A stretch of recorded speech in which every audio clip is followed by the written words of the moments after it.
یوسف را ندیدی؟ آن کودک عبرانی را میگویم. نه نمیدانم. تو را میآوردی؟ به پشت سر که نگاه کردم دیدم نیست. اصلا تو را با او چه کار؟ ولی او را به من سپرد. اگر گم شود به سختی مجازات خواهم شد.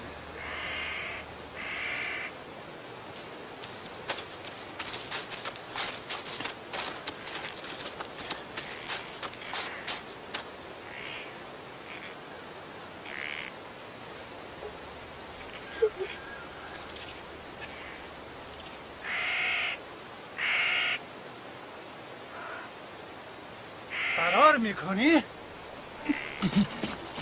از دست من فرار میکنی؟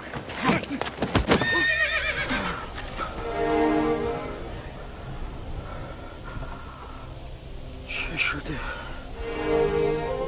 چرا بی‌تابی میکنی؟ نکند یوسف من لحظات بدی را سپری میکند؟ چی شده نبی خدا؟ حال یوسفم خوب نیست لیا. حال یوسفم خوب نیست.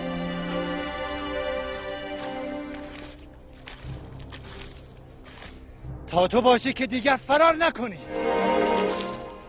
صاحبان تو گفته بودن که گریز پایی، اما من پاهای گریز تو را خواهم شکست. گریز از چنگ من ممکن نیست. نه نه نه نه، دستم دستم.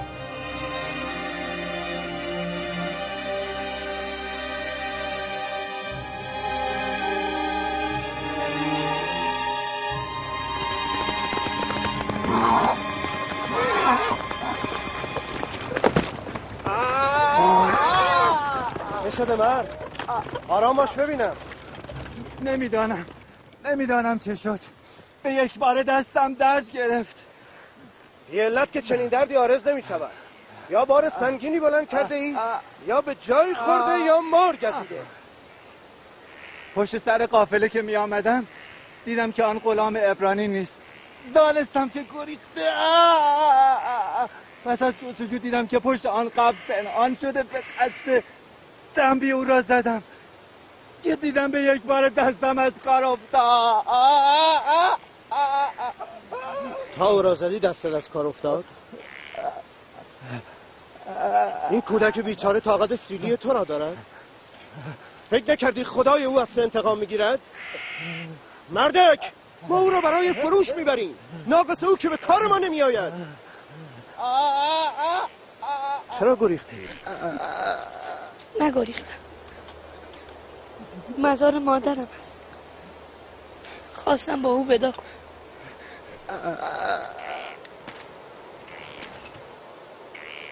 قبر برده نام و نشانم ندارد، چه رسد به بقعه. اینجا مزار مادر یک برده نیست. تو کیستی یوسف؟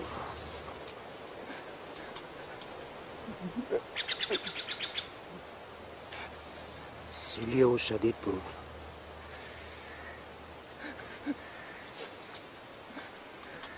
تو میدانی اگر میگریختی من چه بلایی سر آن میآوردم؟ او آدم بدی نیست. تنها از ترس مجازات من تو را تنبیه کرد.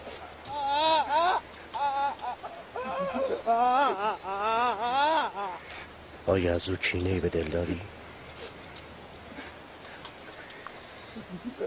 مرا برای کینه توزی تربیت نکردن. آفرین بر تو. اگر او را ببخشی من هم بندهایت را برمی‌دارم. دیگر مرا نخواهد زد.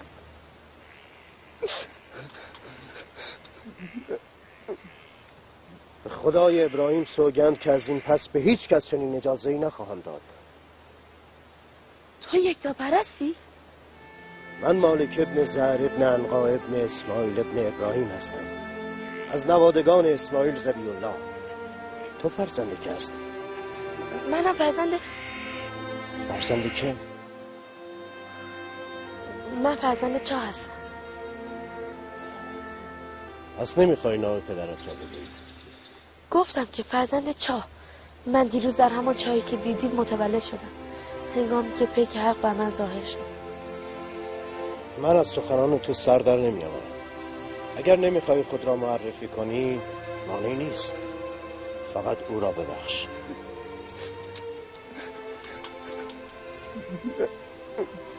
بسیار خوب، من هم او را بخشیدم.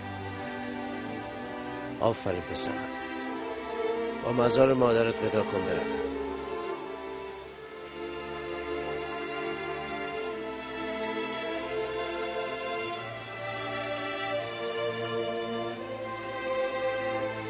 حرکت میکنیم. آماده شوید.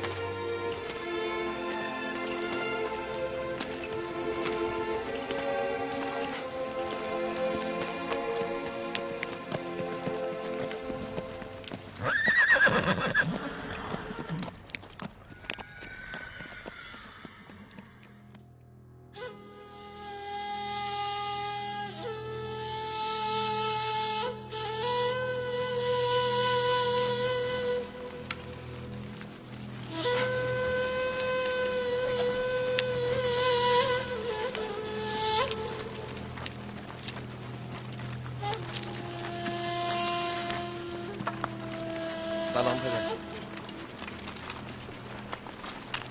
سلام پدر. یوسف را پیدا کردید؟ مگر گم شده بود؟ شماها چرا زخمی شده اید؟ از این پس در بنی اسرائیل نه از خیر و برکت اثری هست و نه از مهر و محبت خبری. هنوز چیزی نگذشته گرگ‌های جان یوسف به جان یکدیگر افتادند.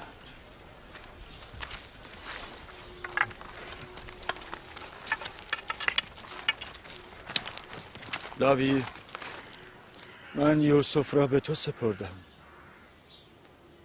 اگر تو نبودی او را به صحرا نمی‌فرستادم. چرا از او مراقبت نکردی؟ چه بر سر یوسف آمده؟ چه بر سر یوسف آورده اید؟ حرف بزن، با تو هستم. نفرین خداوند بر شما. یوسف کجاست؟ حرف بزن. یوسف را چه کردی؟ بس کن لیا. یوسف را چه کردی؟ بس کن.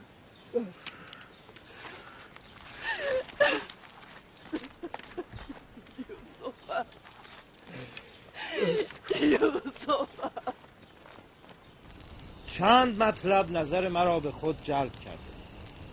نمیدانم شما توجه کرده اید یا نه. اگر در طوفان راه را گم نمی کردیم اصلاً به این سمت نمی آمد.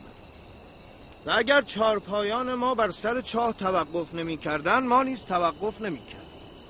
و اگر تشنه نبودیم آب نمی کشیم. همه این حوادث لطف خدا بود که این برده نصیب ما شود و به سود سرشاری دست یابد. آنچه روزی توست نصیب می شود. همه عوامل هستی دست در دست هم می دهند تا تو به قسمت خود آنچه خداوند مقدر کرده است برسی. در این سفر این برده عبرانی هم نصیب ما بود.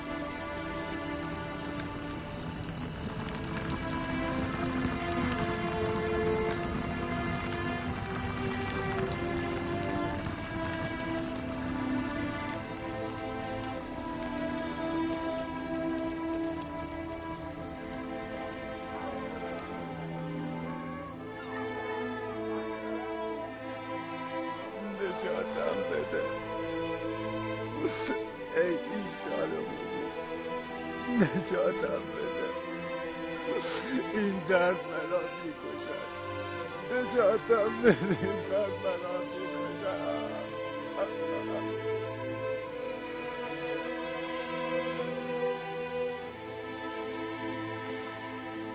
نجاتم این درد مرا نجاتم بده. نجاتم بده ای نجاتم بده، این درد میکشد مرا.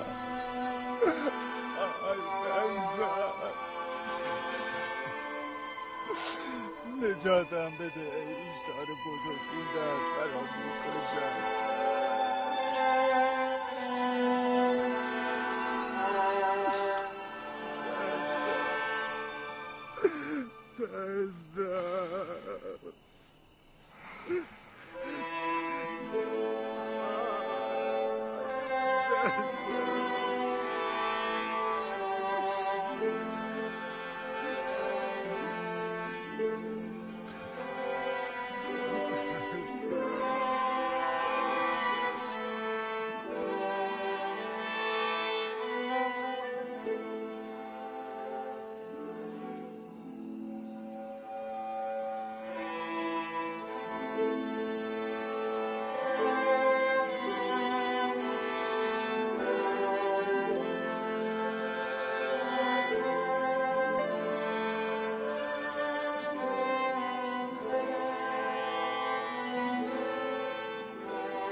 نجاتم بده ای ایشان، نجاتم بده، این درد میکشن برام.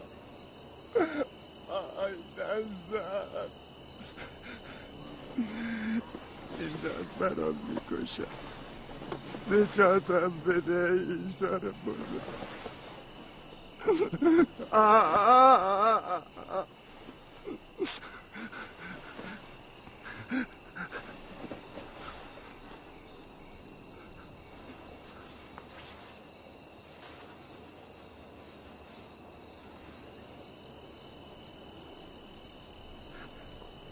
تو چه کردی؟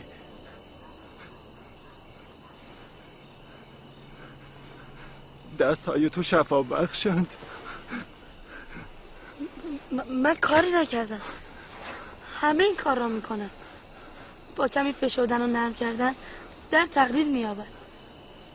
اما مالک تلاش بسیار کرد و نرمش بسیار داد، ولی هیچ فایده ای نکرد.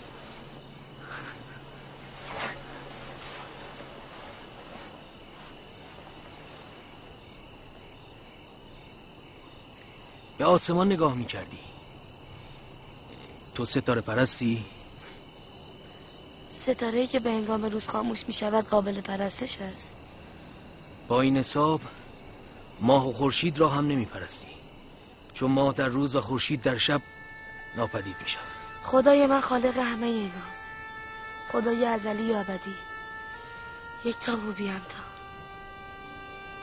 ظاهرا تو در عین کودکی خدایی بهتر از خدایان من و قطمیر انتخاب کرده ای. خدایی که هم تو را دوست دارد و هم دعایت را اجابت می کند. این هم شد معبود؟ این همه زجر کشیدم و ناله کردم ولی هیچ کاری نکردم. من از تو سپاسگزارم یوسف، سپاسگزارم.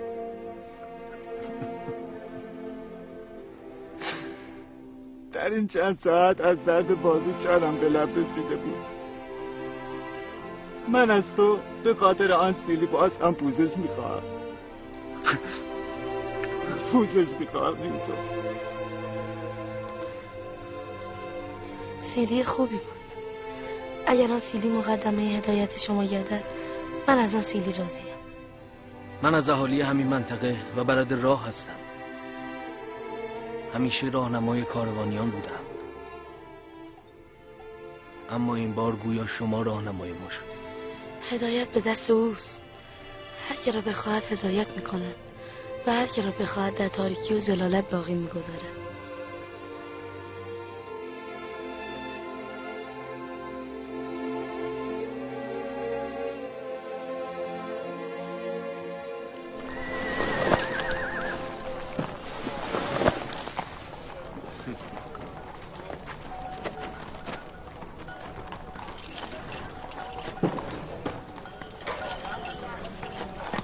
من نمیدانم این کودک کیست، ولی دیشب دیدم که با یک دعا دست قطمیر را شفا داد. او رابطه خوبی با خدای آسمانی خود دارد. شاید از اولیاست. لازم نیست که برای شفای دست قطمیر رو از اولیای خدا باشد. دیروز گفتم که اگر یوسف او را ببخشد شفا خواهد. خواب را چه میگویی؟ من او را دیدم که به هر کجا عبور میکرد سرسبز میشد. خواب که ملاک نیست. تو خدای یکتا را نمیشناسی. به هر کس ظلم کنی مجازاتت میکنه، یا در این دنیا یا در جهان باقی. اگر مظلوم از تو بگذرد خدا نیز از تو میگذرد.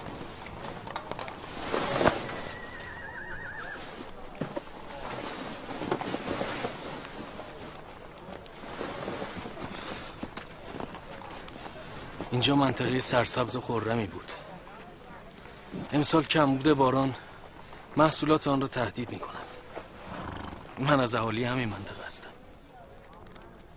اگر باران نبارد قحطی همه را از پای در می آورد.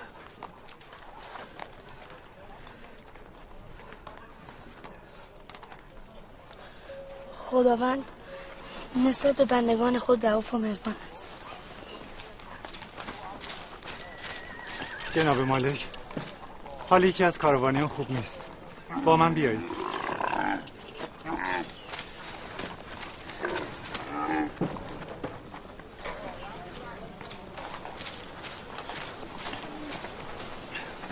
مدتی است بیمار است، اما امروز شدت پیدا کرده.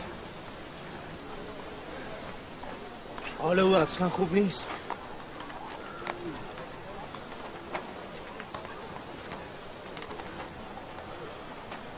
نفسهایش به شمارش افتاده. دیگر امیدی به او نیست. اما چاره چیست؟ نمیتوان او را به حال خود رها کرد. برای او تخت روانی درست کرده. به حیوانی ببندید تا با فاصله به دنبال کاروان بیاید. شما خوب میشوید. مرگ و زندگی هم به دست خداوند است.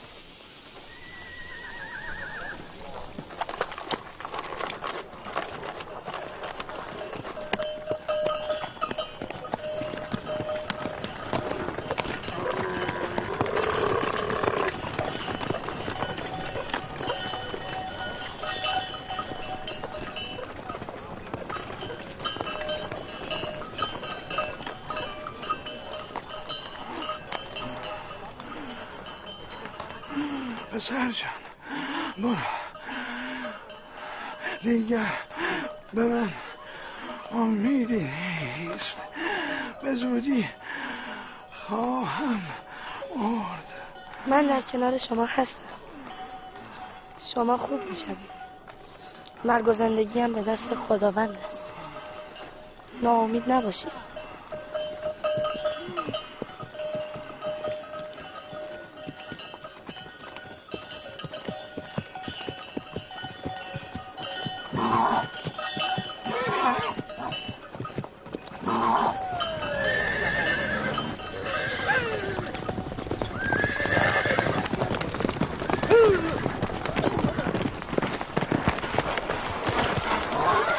تو چرا با این بیمار همراه شدی؟ هرچه به او گفتم گوش نکرد. من نمیتوانم اون رو تنها بگذارم. اجازه دهید با او باشم. بیماری او شدید است. کاری از دست تو ساخته نیست. خداوند یاری کنندگان رو دوست داره. نگران من نباشید. مراقب او باش.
حالت خوب شده.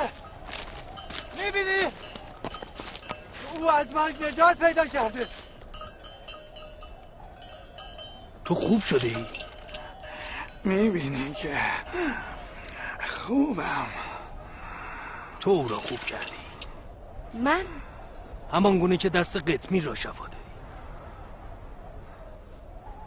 خداوند شفا میدهد. من فقط دعا کردم. جناب مالک بیایید ببینید بیمار شفا یافته. بیایید ببینید.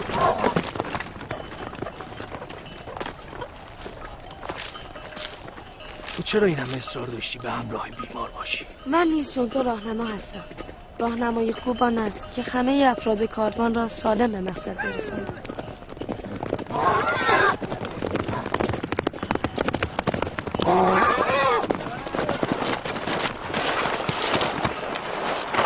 چه اتفاقی افتاده؟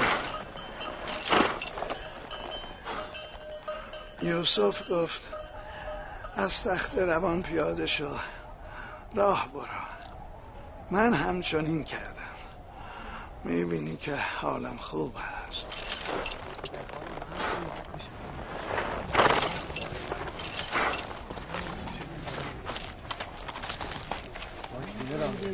تو بهبود یافته ای؟ من جانم را مدیون یوسف هستم. اگر مراقبت و همراهی او نبود بدون شک کار من تمام شده بود. این مراقبت ناچیز از عهده همه برمیآید. من کاری نکردم. این بیمار در حال مرگ بود و هیچ امیدی به او نداشتیم. من نمیدانم خدای تو چگونه خدایی است. همانقدر میدانم بسیار قدرتمند است و تو را نیز دوست می‌دارد. دیدم که تو در حقم دعا می‌کردی و همان دعا حال مرا دگرگون کرد.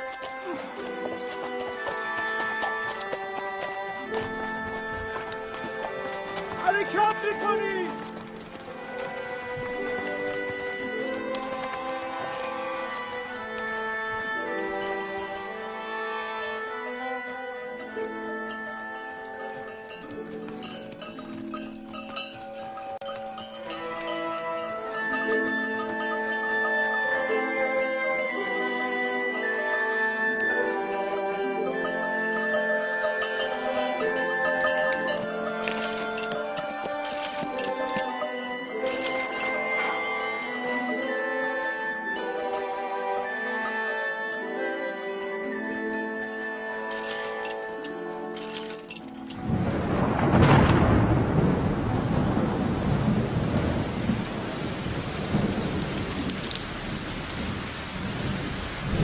باران به یمن وجود یوسف میبارد.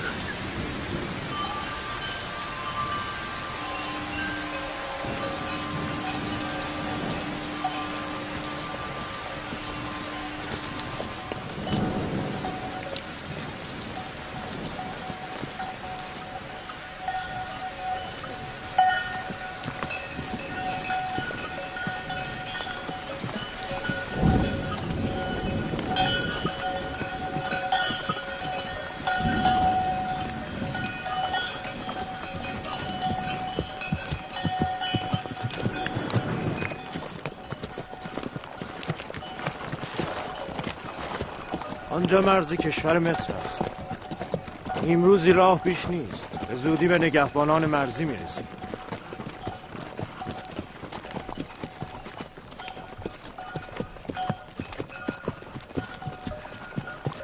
تا اینجا که آمدیم نگهبان مرزی ندیدیم.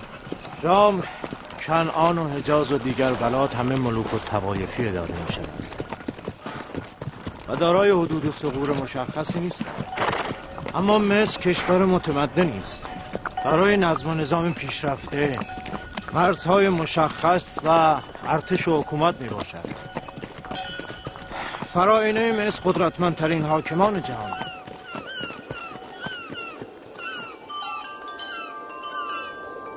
خداوند در این دیار غربت خود را در پناه تو قرار میدم و از تو یاری می‌طلبم.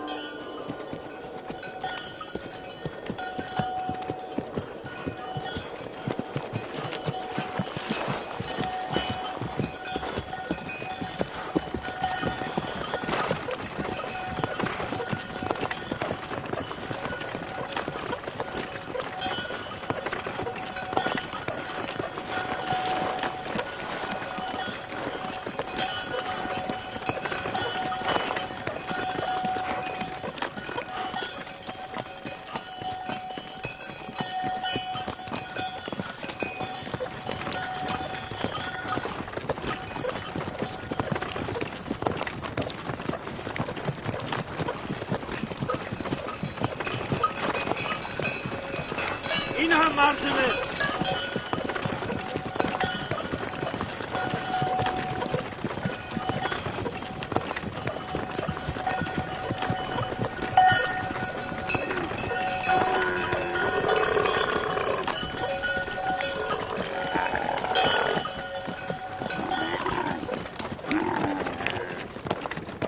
خدایا خود را به تو می سپارم.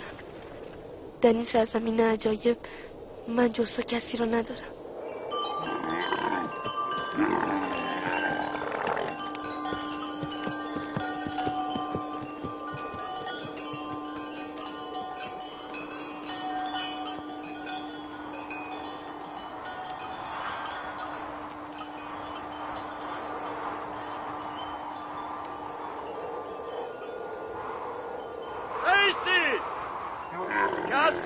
از کجا میایید؟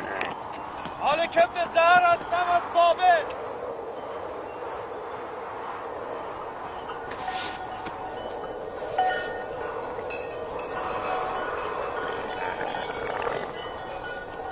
میتوانید بروید.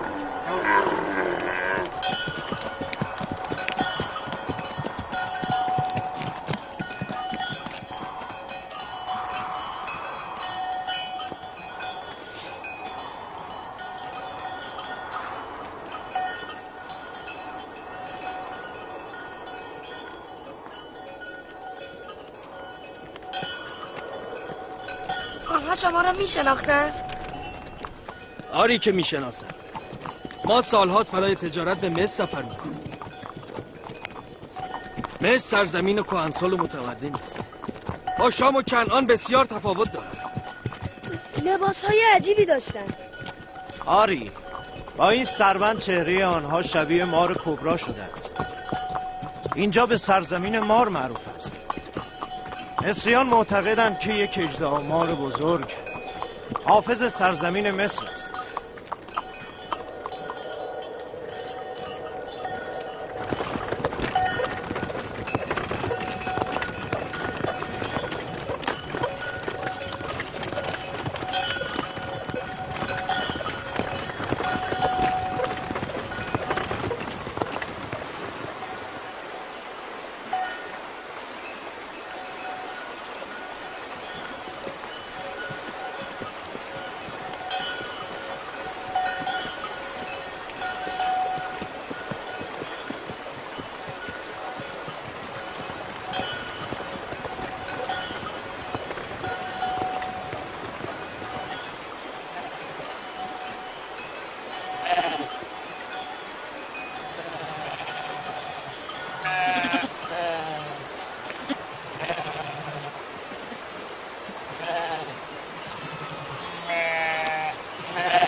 ما هم گاو و گوسفند داریم، اما نه این همه.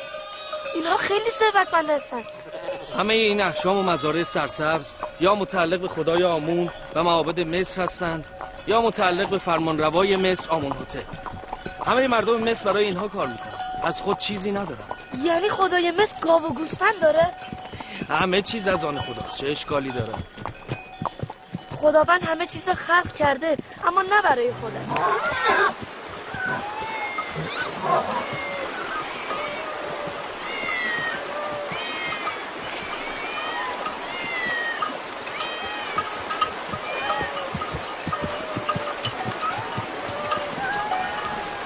این همه گربه اینجا چه میکنن؟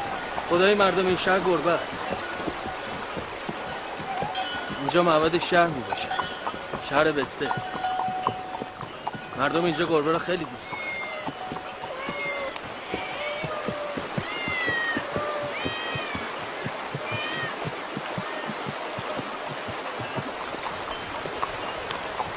این گونه به من نگاه میکنه. من که گربه پرست نیستم. همه خدایان که چون خدای تو بی عیب و بی نظیر نیستن.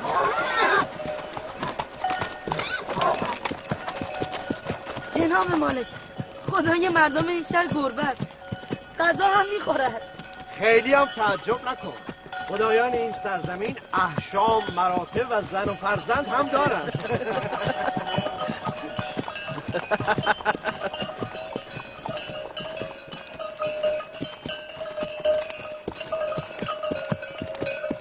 پس در مصر یکتاپرستی نیست؟ اصلا یکتاپرستی جرم است و شما هیچگاه نه سخنی از یکتاپرستی بگو و نه به خدایان مصر اهانت کن. مردم تحمل نخواهند کرد.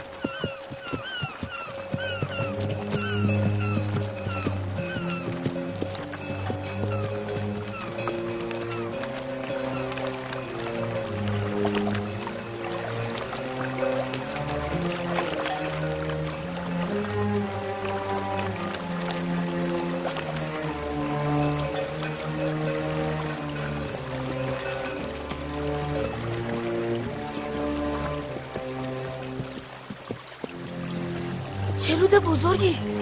نیل همین است؟ این بچه نیل است، یکی از شاخه‌های نیل. نیل خیلی بزرگتر و باشکوه‌تر است.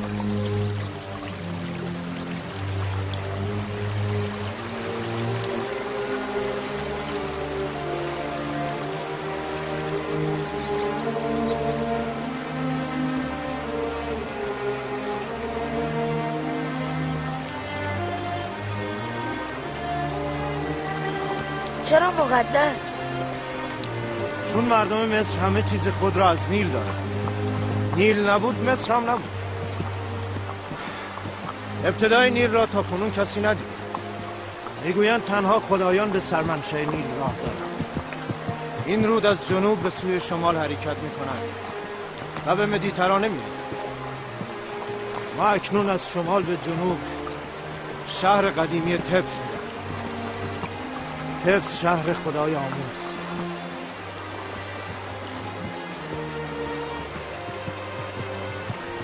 آن سوی نیل دنیای غرب است، دنیای مردگان. آن هرم‌های بزرگ مقبره فراعنه مصر است. اینجا را ممفیس گویند، جایی که نیل به شاخه‌های گوناگون تقسیم می‌شود.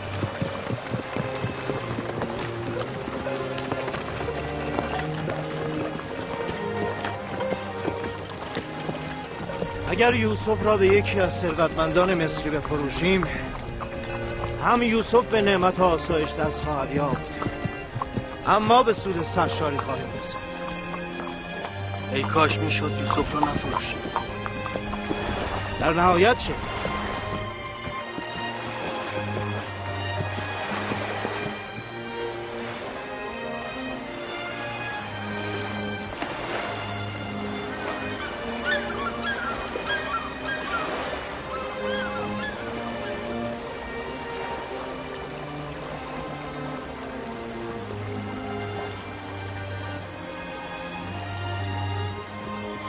ما سوی جنوب می‌رویم و در سمت راست ما باز هم دنیای مردگان غرب واقع شد. آن کشتی مخصوص حمل ابزار است. در این طرف نیل که ما هستیم شهر باستانی تبس قرار دارد. شهر تبس شهر خدایان مصری است و مقر حکومت آمنحتپ فرمانروای مصری هم در این شهر است. شهر تبس را شهر خدای آمون هم می‌خوانند. نگاه کن، از دور تبس پیداست. این هم تبس، شهر 100 دروازه. 100 دروازه؟ 10 دروازه بیشتر ندارد. اما مسافرانی که تبس را می‌بینند در بازگشت به بلاد خود از آن به عنوان یک شهر 100 دروازه یاد می‌کنند.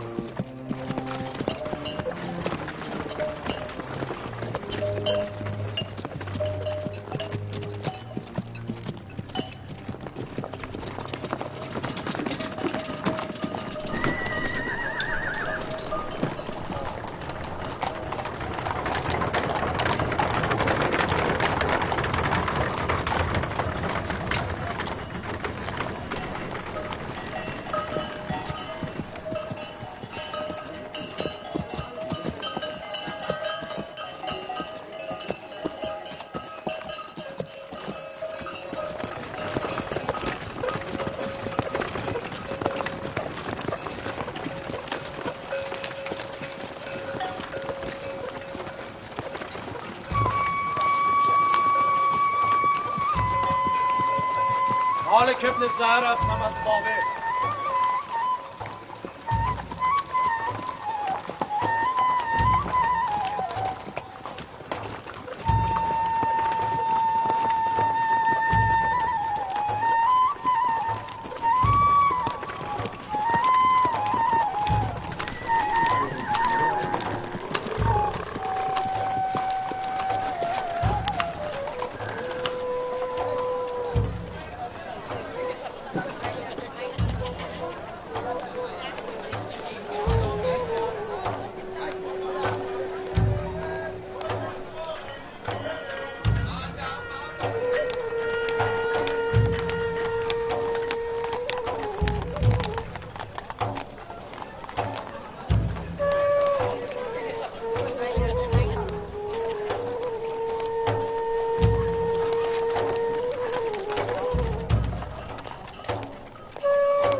چه شده؟ چرا نمیخوابی؟ نگرانم که فرار کنی.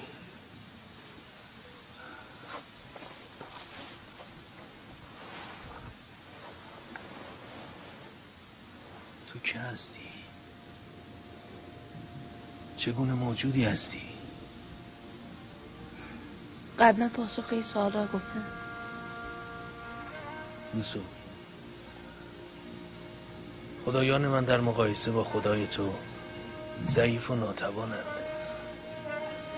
برای من کمی از خدایت میگویی؟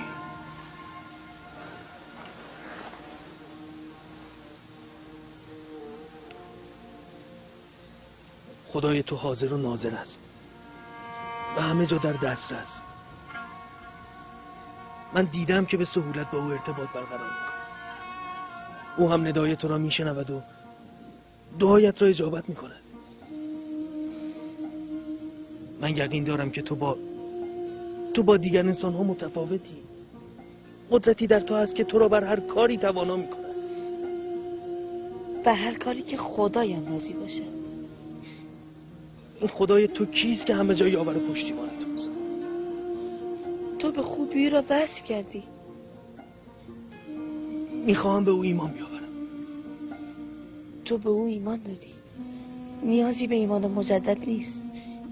ایمان دارم.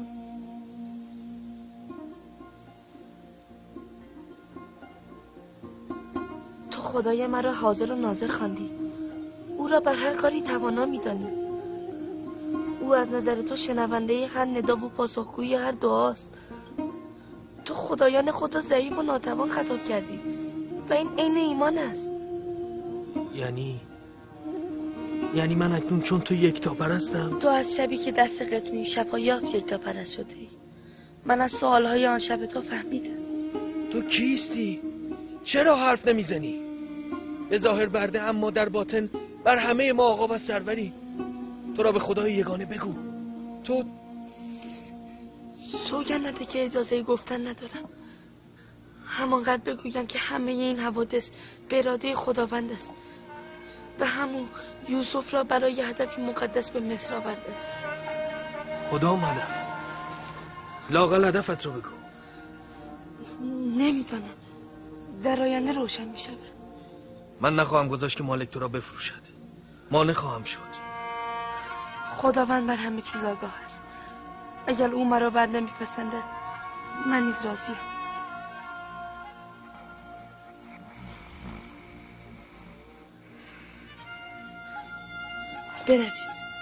بروید و بخوابید و نگران بردگی من نباشید. هنوز هم نمیخوایی نام پدرت را بگویی؟ گفتم که فرزند چاهم. همان جایی که تو را از آن بیرون آوردم. باشد، نگو. در نهایت که خواهم دانست.